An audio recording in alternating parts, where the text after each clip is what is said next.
Et salut les potos, c'est julien.com, j'espère que vous allez bien. Alors aujourd'hui, vous l'avez vu dans le titre, on va parler d'un sujet complètement dingue. Les faits remontent maintenant à plus de 2 ans. Je pense que c'est le moment d'en parler. Il y a prescription maintenant. Vous allez voir, c'est vraiment un truc de fou. J'ai pas mal préparé cette vidéo. Si vous me voyez de temps en temps checker en bas, c'est que je check mes notes. Il y a plusieurs pages qui relatent tous les faits, tout ce qui s'est passé en détail. Ça va être assez dense. Vous allez voir, c'est une histoire complètement folle. Vous allez l'entendre, cette histoire est complètement hallucinante. Même moi, aujourd'hui, 2 ans après, j'ai toujours pas compris tous les tenants et les aboutissants et pourquoi on en est arrivé là. Tout remonte à 2020. Je suis client déjà depuis de nombreuses années au Crédit Agricole. Je balance comme ça, c'est fait. Et lors d'une soirée réseautage professionnel, je rencontre la nouvelle directrice d'agence, d'une nouvelle agence, on va dire concept, réservée aux clients un petit peu, on va dire premium. C'est une agence un petit peu différente qui a un peu plus de liberté que les agences locales qui vient de s'installer. Ils testent ça et ils me proposent de devenir leur client. Le concept est plutôt intéressant, d'avoir vraiment un accompagnement un peu plus fin, d'avoir un interlocuteur dédié qui vous accompagne un petit peu plus loin qu'une agence bancaire classique. Pas de problème, je décide de souscrire chez eux. De toute façon, je reste dans la même banque, donc c'est un transfert de compte. Et donc, j'intègre cette nouvelle agence. À cette époque-là, si vous suivez un petit peu la chaîne, vous l'avez remarqué, je commençais à me lancer dans la recherche d'une nouvelle voiture. J'étais à la fin de la 4C, Alfa Romeo 4C, et je cherchais ma future voiture. Donc, j'avais besoin de fonds, pas Crésus, et ça m'arrive de faire des crédits pour acheter mes voitures. À propos du budget, justement, en toute transparence, j'avais la moitié de la somme pour acheter ma nouvelle voiture. J'avais vendu à mon Alfa Romeo 4C 50 000 € et il me fallait quasiment l'équivalent pour acheter ma prochaine voiture. J'avais fait une demande de financement auprès de ce fameux Crédit Agricole et cette nouvelle agence. Le prêt avait été accepté sans souci, ça rentrait dans mon taux d'endettement, dans mon reste à vivre sans trop de soucis. Donc c'est à partir de là que j'ai pu aller plus en avant justement dans la recherche de ma nouvelle voiture. Après des semaines de recherche, des semaines voire des mois, ça a duré je crois 3 mois, et de négociations également, je tombe sur ma future voiture, la voiture de mes rêves, le Cayman GT4 jaune. Celui que vous connaissez, spoiler alerte. Même si là, avec cette agence-là, ça s'est mal passé, j'ai quand même réussi à l'acheter. Donc voilà, l'histoire s'est quand même bien passée. Néanmoins, je trouve cette voiture, je la réserve, je vais la voir, je la réserve parce que je suis persuadé d'avoir la capacité de financement auprès de ma banque. Et une fois que je l'ai réservée, que j'ai versé un acompte, je décide de retourner voir ma banque pour finaliser le crédit. Cette voiture, vraiment, c'est après des mois de recherche, je suis tombé vraiment sur la voiture coup de cœur. Jaune, pas de kilomètres, pas très cher, moins cher que le budget initial finalement. Vraiment, c'est celle qu'il me fallait. Donc là, à ce moment-là, j'étais super excité, il fallait que ça aille vite et il fallait que ça se passe bien. Donc avec le vendeur, c'était l'ami d'un ami, je conviens de déposer un acompte parce que la voiture était quand même en dessous du prix du marché. Je conviens de la bloquer immédiatement. Je pose tout de suite 10 000 € sur la table, donc c'est quand même une sacrée somme pour la bloquer, pour lui dire écoutez, moi après ça va me prendre quelques semaines pour récupérer les fonds. Le gars me dit si tu me poses 10 000, il n'y a pas de problème, après tu viens la récupérer à peu près quand tu veux, je suis pas non plus aux abois. Le principal c'est qu'elle soit réservée et moi je peux acheter après ma voiture de l'autre côté. Donc on fait un deal comme ça, mais le mec il me dit 2-3 semaines quoi. Faut pas que non plus que ça dure des mois. Je lui dis oui, non, mais c'est bon, ça ira parfaitement. Donc là, au niveau de la période, on était au niveau des fêtes de fin d'année et je lui avais dit finalement, entre les fêtes de Noël, premier de l'an et le redémarrage de la nouvelle année, je pense pouvoir venir la chercher mi-fin janvier. Il m'avait dit ok, pas de problème. Alors là, on rentre dans le vif du sujet. C'est, je pense, un du cœur du problème. Je prends une photocopie de la carte grise de la Cayman GT4 et je décide, parce que j'avais des bonnes relations avec eux, parce que j'assurais mes voitures chez eux, de demander une offre à l'assureur du Crédit Agricole qui est Pacifica. Et je leur demande de me faire une offre tout risque pour ce GT4. Ils reviennent vers moi très rapidement avec une offre très compétitive. De mémoire, c'était 55 € par mois. 55 €, je vais aller dans une autre assurance que je connais pas. Je vais peut-être payer 5 € de moins, 5 € de plus. Je vais pas me prendre la tête, ils font des bonnes conditions. En plus, toutes les prises en charge qui étaient intégrées au contrat de base étaient très intéressantes. Donc je me suis dit, je vais pas me prendre la tête, je vais pas aller ailleurs. Pour moi, c'est un deal. Néanmoins, au vu du nombre de prises en charge intégrées de base dans l'offre, je me suis quand même permis de demander un complément d'information parce que c'était vraiment très avantageux. Je me suis dit, pour une fois, je vais quand même m'intéresser à mon contrat. C'est ma première très grosse voiture.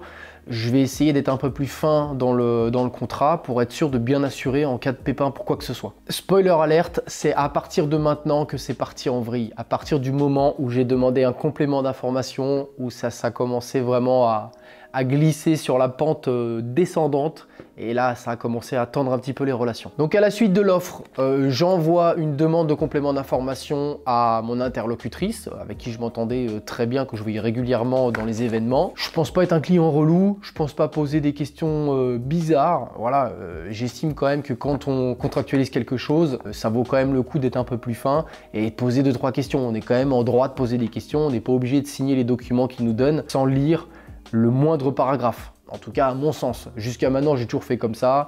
Je signe des offres de prêt, je signe des assurances, je signe 25 pages d'un coup, je regarde pas ce que je signe parce que je suis débile comme tout le monde.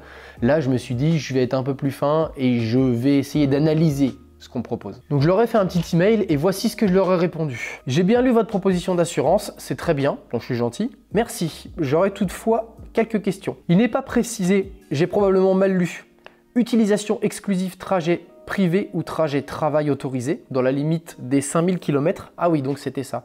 Donc 55 € par mois, c'était 5000 km par an. Donc c'est un point important pour moi. Je voulais pouvoir aller au travail de temps en temps avec la voiture quand il fait beau. Par message, enfin par téléphone, elle m'avait dit que c'était un trajet travail. Je voulais quand même avoir la confirmation par écrit et essayer de savoir où je trouvais cette information-là sur le document. Pouvez-vous, également un point particulier pour moi parce que je travaille en Suisse, pouvez-vous me confirmer que l'assurance fonctionne également en Suisse? Si j'ai un pépin en Suisse, ça me semble légitime de poser la question quand même. Que ça fonctionne dans l'Union européenne, ok. La Suisse, c'est pas l'Union européenne, il y a les accords de Schengen, toutes ces choses-là. Je voulais avoir la confirmation. Donc je marque, je travaille en Suisse et j'habite en France. Donc le FROUZ de base. La France est parfaitement informée de ma situation de frontalier, c'est pas un souci particulier. Voilà, moi je voulais vraiment avoir la confirmation auprès de l'assurance qu'en cas de pépin en Suisse, j'étais couvert. Un point très précis, et ça je pense qu'on est dans le nœud du problème. Pouvez-vous me confirmer que l'assurance fonctionne au Nürburgring, une route fermée en Allemagne de 21 km? En tant que passionné automobile, j'achète un Cayman GT4 les gars, c'est pas pour aller chercher le pain quoi. Je me réserve le bonheur d'aller faire un pèlerinage sur cette magnifique boucle qui est réellement catégorisée comme une route à péage. Je me permets de parler comme ça à ma conseillère parce qu'on s'entendait très bien. Très bien genre. Elle savait très bien que j'étais passionné de voiture, elle savait très bien que j'étais passionné de circuit et tout ça. Donc voilà, je me suis permis en toute transparence de lui poser la question. Également, un point très intéressant dans l'assurance, que là c'est pareil, c'est un autre nœud du problème qui a dû les emmerder. Pouvez-vous m'en dire plus sur l'option casse mécanique à 16 €? Donc il me proposait pour 16 € par mois de prendre en charge toutes les casses mécaniques. 16 € par mois pour toutes les casses mécaniques, c'est moins cher que le Porsche Approved. Hein. Donc moi ça m'intéressait grandement. Je lui dis, auriez-vous plus de détails concernant cette option? Une option à 16 € qui est censée prendre en charge toute casse mécanique, c'est très intéressant. Je me permets de répondre parce que pour le coup c'est vrai que c'est super intéressant quoi. Et je lui ai marqué, encore une fois je lui parle comme ça parce que je la connais. Imaginons que le moteur casse hors garantie, parce que la voiture était de 2015. L'assurance paye l'intégralité du remplacement du moteur, moins la franchise de 600 €. Point d'interrogation. Donc voilà, c'était un cas pratique. Si elle me dit oui, bon bah génial. Si elle me dit non, ça marche pas comme ça, ok, merci, précise. J'ai reçu quelques jours plus tard un mail bien plus sec et tranchant, très formel, beaucoup moins amical que d'habitude, alors que normalement c'est bonjour monsieur, vous allez bien? Oui, très bien. Voilà, ça se passe toujours très bien. Là, c'était un petit peu moins cordial, beaucoup plus formel. Et j'ai commencé à avoir la puce à l'oreille me disant « Oula, ça commence à tourner un peu au vinaigre ». Concernant le prêt auto, merci de nous fournir le salaire de octobre et novembre. Ok, donc ça, si vous voulez, on parlait assurance, mais si vous voulez parler crédit, il n'y a pas de problème. Je vais vous envoyer les fiches de paye. Nous avons fait partir le dossier pour étude au siège. Nous revenons vers vous rapidement. Alors là, déjà, ok pour ça. Toutefois, pour moi, j'avais un accord de la banque, puisqu'on était en dessous des seuils maximum qui rentrent encore une fois dans la responsabilité de l'agence locale. Elle m'avait dit qu'il ne faut pas dépasser un certain montant, j'ai pas dépassé certains montants. Et là, d'un coup, cette offre de prêt se retrouve au siège. Ok, très bien. Par rapport aux autres points évoqués dans votre mail, le contrat ne fonctionne pas en Suisse, uniquement dans les États membres de l'Union européenne. Ok. Bon, très bien, tu me dis ça comme ça, très bien, mais les conventions de l'espace Schengen, toutes ces choses-là, non, ça parle pas aux assurances françaises, ok? Je commence à sentir que ça sent mauvais. Pour information, l'assurance ne fonctionne pas pour une conduite sur circuit. Très bien, merci, j'avais compris, je suis pas si débile, c'était pas le sujet en fait. Moi, je parlais spécifiquement du cas du Nürburgring, qui est une route à péage. Est-ce que c'est pris en compte ou pas? Le Nürburgring a toujours été un cas très particulier auprès des assurances. J'attendais, de par la relation qu'on avait, qu'elle aille un petit peu plus en avant dans la recherche de ce point très précis qu'est le Nürburgring. Voilà, parce que j'avais prévu d'y aller prochainement. Ok, je ne suis pas assuré sur circuit avec cette assurance. Très bien. Par contre, le Nürburgring qui n'est pas officiellement un circuit, merci de m'apporter la précision. Bon, bah elle me dit, ça ne fonctionne pas sur circuit, Nürburgring c'est un circuit, fais pas chier. Ok, très bien. Et là, on conclut sur la phrase de fin. C'est pourquoi le contrat n'est pas adapté à votre utilisation. Alors ça, mes amis, c'est gentil de me le dire, sauf que c'est à moi de décider. C'est pas à vous de finaliser le mail en disant c'est pourquoi le contrat n'est pas adapté à votre utilisation. C'est moi qui décide. Vous n'allez pas prendre la décision pour moi. Mais cette phrase, elle est lourde de sens. Elle veut dire, vous voyez bien que c'est pas fait pour vous, allez, barrez-vous. D'ailleurs, la dernière phrase, c'est ça. Je vous laisse donc vous rapprocher d'un autre assureur. Cordialement, au revoir. Allez, monsieur.com, t'es gentil, tu dégages et t'arrêtes de nous emmerder avec tes conneries. Bon, on avait une très bonne relation, on s'entendait très bien, on se voyait régulièrement, je sais pas pourquoi ça commence à partir comme ça. Encore une fois, allons pas trop vite en besogne. Moi, dans tous les cas, je déteste qu'on me dise ce que je dois faire. Tu me dis d'aller voir ailleurs. Ah, dans le coup, j'ai envie de creuser un peu le sujet, si tu vois ce que je veux dire. Je décide de leur envoyer un gentil mail, histoire d'argumenter un petit peu mes propos et histoire d'avoir un petit peu plus de détails, d'être un petit peu plus fin dans l'échange. Encore une fois, très cordial. Alors bonjour, merci pour votre retour. À mon sens, vous avez expédié un peu trop rapidement le sujet assurance. Après relecture de mon précédent contrat Pacifica, celui-ci couvre bien la Suisse, parce qu'effectivement, j'étais déjà chez Pacifica avec ma 4C. Comme indiqué dans le contrat, c'est-à-dire que c'est marqué Suisse avec les petites cases, donc voilà. Dans le contrat, c'est indiqué l'ensemble des pays membres, plus la liste des pays notés sur la case verte. L'espace Schengen, quoi, c'est normal. Ah, pour moi, c'était normal. Et ça me semble étonnant qu'elle fasse même pas l'effort de rechercher cette information-là alors que c'est marqué sur la carte verte. Je reviens sur le sujet Nürburgring, je lui marque. Le Nürburgring est un point très précis. Bien évidemment que votre assurance n'est pas une assurance circuit, j'ai bien compris. Je ne vous ai pas demandé un devis en ce sens. Je leur précise encore une fois ma pensée. Le Nürburgring est techniquement une route à péage et non un circuit. C'est un point litigieux entre les assurances, donc je le sais bien. Aussi, j'aimerais avoir une réponse précise de la part de Pacifica. Comment vous vous positionnez? Au moins, voilà, même ça sert à la cause, on peut en parler sur les forums. On peut dire, voilà, Pacifica considère que Nürburgring c'est un circuit, t'es pas assuré, t'es pas assuré. Point barre, on passe à autre chose, il n'y a pas de sujet. Et enfin, pourriez-vous m'en dire plus sur l'option casse et réparation comme demandé? Parce que ce petit point à 16 € par mois, elle m'a toujours pas répondu. Donc, merci quand même de préciser les offres que tu me fais. Je t'ai déjà posé la question une fois. C'est le dernier mail que j'aurai de leur part. Alors là, j'ai clairement senti que ça tournait. Je suis clairement habitué à ce genre d'arbitrage expéditif. Je sais très bien comment c'est en train de dériver. Je sais très bien que si je leur envoie un mail, je n'aurai pas de réponse. Ils ne veulent pas laisser de traces écrites.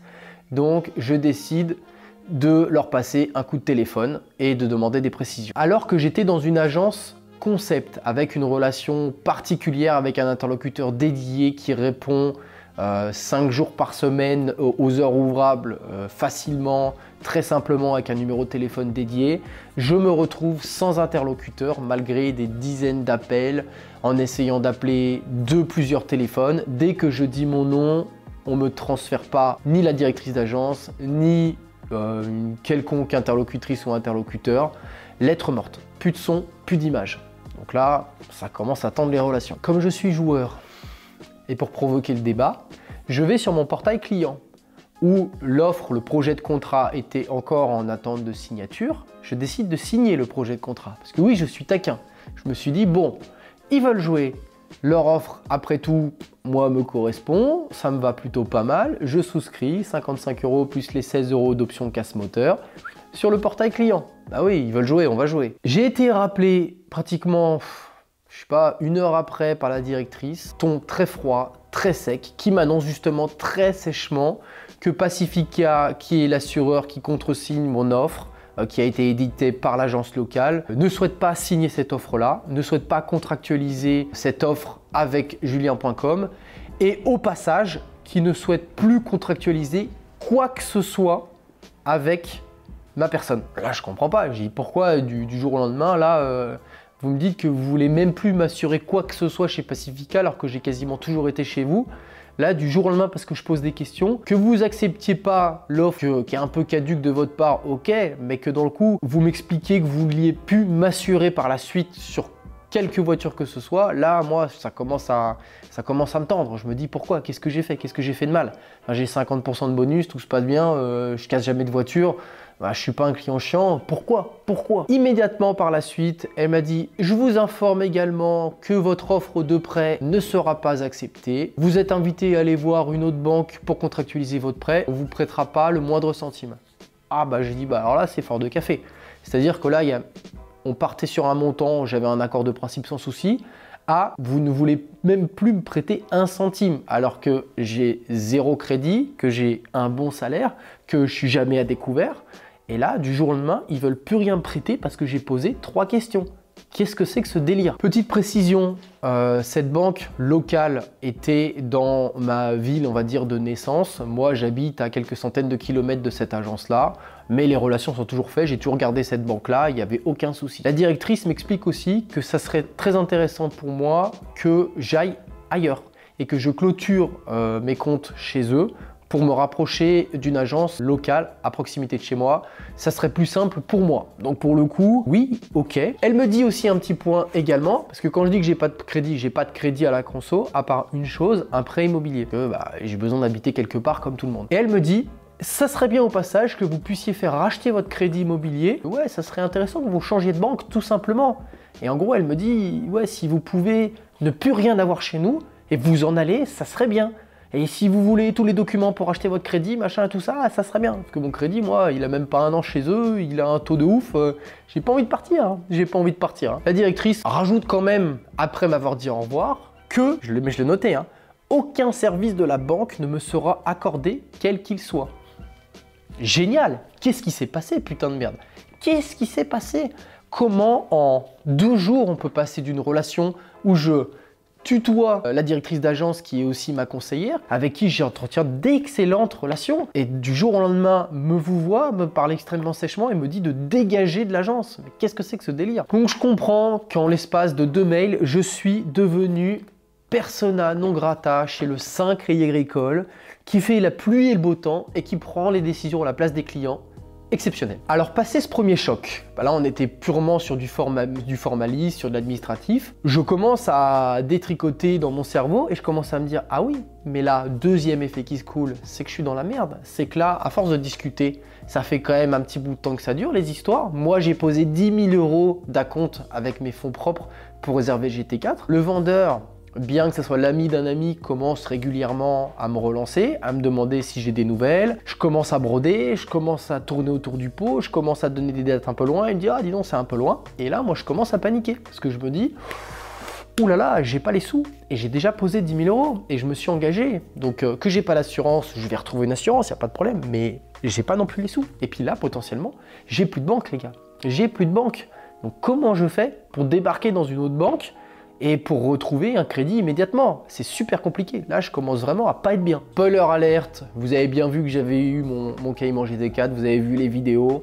J'ai obtenu un rendez-vous très rapide par l'intermédiaire d'une connaissance dans une banque à côté de chez moi qui a l'habitude des gens qui demandent plus d'argent que la normale. Je sais pas si on peut dire ça comme ça. Et pour le coup, eux ont très bien compris ma demande. Leurs clients achètent des Porsche, leurs clients achètent des Mercedes, ont besoin de prêts, ont besoin de financement. Donc en un rendez-vous, j'ai obtenu mon prêt à des taux imbattables. Et voilà, ça s'est très bien passé. J'ai également, par le biais d'une autre connaissance, contacté un spécialiste assureur Porsche et j'ai contractualisé une offre encore plus compétitive, tout risque, cette fois-ci sans limite de kilomètres, trajet travail, assuré circuit, et voilà, il n'y a pas de débat. Donc encore une fois, passer par des spécialistes, s'ils existent, c'est pas pour rien. Alors clairement, j'ai noté cette phrase pour m'en rappeler parce que je la trouvais super sympa. Le Nürburgring et l'utilisation que j'allais faire de la voiture a semblé être l'élément déclencheur de la cascade de refus et de bannissement non avoué de mon profil au sein de cette banque. Au-delà des données factuelles sur le profil d'un assuré type bonus-malus, j'ai rien, j'ai pas de paiement en retard, j'ai toujours payé. De toute façon, c'est mensualisé, il n'y a aucun problème. J'ai 50% de bonus, pas de carton depuis des années. Et je me fais virer comme un malpropre du jour au lendemain. Voilà, donc c'est vraiment parce qu'ils ont flairé le client chiant. Ils se sont dit, oula, on a fait une offre basique alors que la voiture est un peu plus sensible que d'habitude. ça va être compliqué. En plus, il nous pose des questions sur le moteur, ça veut dire qu'à mon avis, il va essayer de nous poser un moteur dans pas longtemps. Et Nürburgring, ça veut dire qu'il fait du circuit. Ça va être compliqué. Clairement, le Nürburgring et l'utilisation que j'allais faire de la voiture a été l'élément déclencheur. À mon avis, ils ne voulaient pas d'un client à risque. Pour eux, j'ai été catalogué comme un client à risque immédiatement. Mais mon nez me dit qu'il y a autre chose. Il faut savoir que les assureurs, finalement, ils font ce qu'ils veulent. Je me suis pas mal renseigné, notamment avec un copain qui est assureur. L'âge, la localisation, le ressenti. Et ces compagnies d'assurance se gardent des leviers totalement subjectifs pour vous accepter ou pas. C'est totalement arbitraire et ils ont rien, ils vous doivent rien. Donc dans tous les cas, c'est basé sur du factuel, donc des données de bonus, malus et tout ça, mais c'est aussi basé sur un ressenti et une impression perçue du client. Donc voilà, et vous avez absolument rien à dire là-dessus. Voilà, donc de la même façon qu'ils peuvent vous résilier du jour au lendemain sans motif, c'est la mafia des assureurs, c'est comme ça. Qu'est-ce que vous voulez que je vous dise? Alors pour moi, j'ai vécu ça comme une injustice. Ça a été très difficile à avaler. Par principe, pas parce que j'ai perdu du temps, dans tous les cas j'ai réussi à obtenir ce que je voulais, mais au niveau injustice, je déteste l'injustice, ça me rend dingue. Et pour le coup, vu que j'ai eu aucune justification, la pilule a eu du mal à passer. Donc j'ai commencé à creuser un petit peu le sujet. Je vous avais dit que je faisais partie d'un réseau professionnel local qui rassemble pas mal de décideurs de la ville, de la région. J'y ai été pendant quelques années. Et dans le coup, j'ai réussi à obtenir un peu plus d'informations concernant ce sujet-là. Et pour le coup, le bannissement, la raison du bannissement, c'était bien plus profond que le Nürburgring. Et ça, je me doutais qu'il y avait quelque chose d'autre parce qu'au bout d'un moment, tu bannis pas quelqu'un comme ça du jour au lendemain pour rien. Je me doutais qu'il y avait autre chose. Et j'ai eu une partie de la réponse. C'est un truc de malade. Je l'ai noté parce que j'ai besoin un petit peu de resituer les faits, donc là je vais vous lire un petit peu plus ce que j'ai marqué. Cette fameuse banque concept disposait à l'époque de plus d'autonomie, je vous l'ai expliqué tout à l'heure. C'était une banque un petit peu vraiment néo, qui était censée avoir un peu plus de liberté. Donc une agence standard, dans sa prise de décision, avec des procédures simplifiées pour que ça aille plus vite. Voilà, les gens qui ont du pognon, les entrepreneurs, les gens comme ça, ils ont besoin d'informations et ils ont besoin de décisions, de prise de décision plus rapide que les gens qui sont dans la normalité des choses. Voilà, c'est comme ça. Donc pour le coup, ils ont créé cette agence et cette agence avait plus de liberté, plus de capacité de décision et de pouvoir qu'une agence standard locale. Donc ils n'étaient pas forcément besoin de passer par la direction régionale pour pouvoir contractualiser des offres de prêt un peu plus importantes, accorder des avantages particuliers, voilà, prendre des décisions locales. Voilà, c'était l'objectif de cette banque. Il y a eu une petite particularité et ça, je pense que tout à l'heure, j'en ai parlé, mais j'avais oublié. Effectivement, à un moment, j'ai demandé 5 000 € de plus sur mon prêt auto. Mon prêt auto, j'avais demandé 50 000. 50 000, ma banquière m'avait dit, si on reste autour des 50 000, ça reste en local, il n'y a pas de problème. Je lui avais demandé 5 000 de plus pour couvrir, je sais plus quoi, les cartes, la carte grise, les machins et tout ça. Ma banquière m'avait dit dans un premier temps, 55 000, pas de problème, ça passe chez nous, ok, pas de souci. Ensuite, elle m'avait dit, je vais avoir quand même besoin de faire valider par la direction régionale ce différentiel. Ils me diront si oui ou non ça passe. Et sinon, il faudra peut-être rester à 50 pour que ça passe. C'est pas une histoire de taux d'endettement, c'est une histoire qu'au-dessus de 50 000, et même ici dans cette région où il y a du pognon, où ils ont l'habitude de faire des gros prêts immobiliers, enfin des gros prêts à la conso, quand on commence à dépasser le plafond de 50 000 de prêts à la conso, prêts auto, ça commence à être super compliqué. On dépasse des seuils particuliers. Donc j'ai posé la question si ils pouvaient le faire. Elle m'avait dit normalement il n'y a pas de problème, mais j'ai quand même posé la question. Et c'est à partir de là que mon dossier a commencé à remonter au niveau de la direction régionale.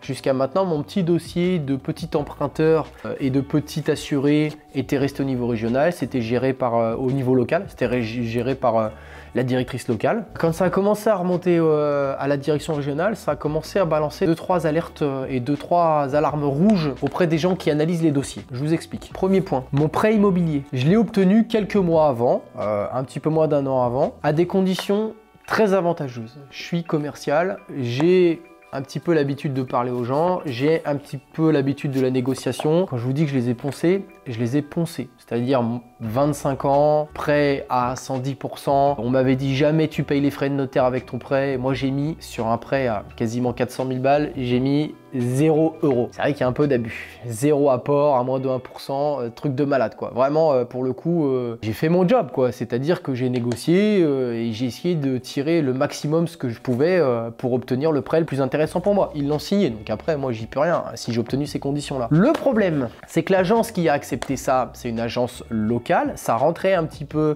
dans sa capacité de négociation en local, mais ce que j'ai appris, c'est qu'elle m'a accepté, elle m'a octroyé des taux très largement inférieurs à la moyenne du moment. Un financement hors région sans aucun apport, c'est-à-dire que j'étais même pas dans la région, j'étais pas localisé dans la ville où j'avais mon assurance. Sans aucun apport, on appelle ça un prêt à 110%. À des conditions optimales sur les assurances de prêt, c'est-à-dire que j'ai même essayé de faire renégocier par un courtier que je connais mes assurances de prêt qui m'a dit t'inquiète, je vais t'offrir un truc de malade, tu vas gagner gros. Il a rien réussi à me faire. Donc voilà, en fait, j'ai tellement eu des conditions avantageuses sur tous les points. C'était clairement le prêt inespéré. Et ça a sacrément fait tiquer la direction régionale. L'agence était nouvelle, donc ça c'est clair. Et l'objectif, c'était de remplir le carnet de commandes. Leur objectif, c'était vraiment de prouver que leur agence était viable. Donc ils voulaient remplir vraiment leur portefeuille client au plus vite pour pérenniser l'agence et donc pérenniser leurs emplois. À mon avis, le siège a dû déclencher les warnings en voyant les avantages dont je bénéficiais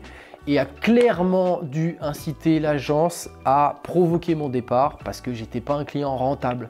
Je sais très bien que ça fonctionne comme ça. C'est un monde de requins, clairement. C'est un point qui est revenu dans les appels suivants, leur volonté de faire racheter mon prêt immobilier. J'ai eu plusieurs appels de plusieurs interlocuteurs qui m'ont dit « Vous avez avancé dans le rachat de prêt, qu'est-ce que vous avez besoin comme document? Si vous voulez, je peux prendre contact directement avec votre nouvelle banque. Vous en êtes où? Comment ça se passe ?» Voilà, leur objectif, c'était de faire racheter mon prêt à tout prix parce que clairement, ce prêt, il est en dessous de leurs objectifs de rentabilité et ils le savent très bien. J'en ai eu la confirmation parce que j'ai essayé de faire racheter mon prêt immobilier. Ils étaient incapables de s'aligner, courtier, tout, n'importe qui, impossible de me faire mieux. Impossible de faire mieux.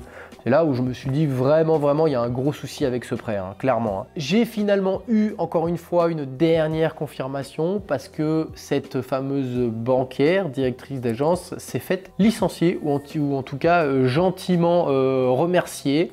On lui a dit ça serait bien que tu ailles faire autre chose ailleurs parce que voilà, vous avez certainement dû faire un petit peu de conneries en local et la direction régionale elle a dit agence concept, agence avec un peu d'autonomie, arrêtez le bordel les gars parce que là c'est n'importe quoi. Sachez que ça fait maintenant 2 ans que depuis ce jour-là je n'ai plus aucune relation quel que ce soit avec cette banque. Téléphone très froid, mail extrêmement formel, très froid. Petit point amusant, ils passent leur temps à abaisser au minimum mes plafonds au niveau de ma carte de crédit. Donc j'ai une carte à la con, mais une carte normale, c'est-à-dire que tu choisis tes plafonds, je sais pas, retrait de 1 500 € par semaine et paiement par carte de, je sais pas, 2 000 € par semaine.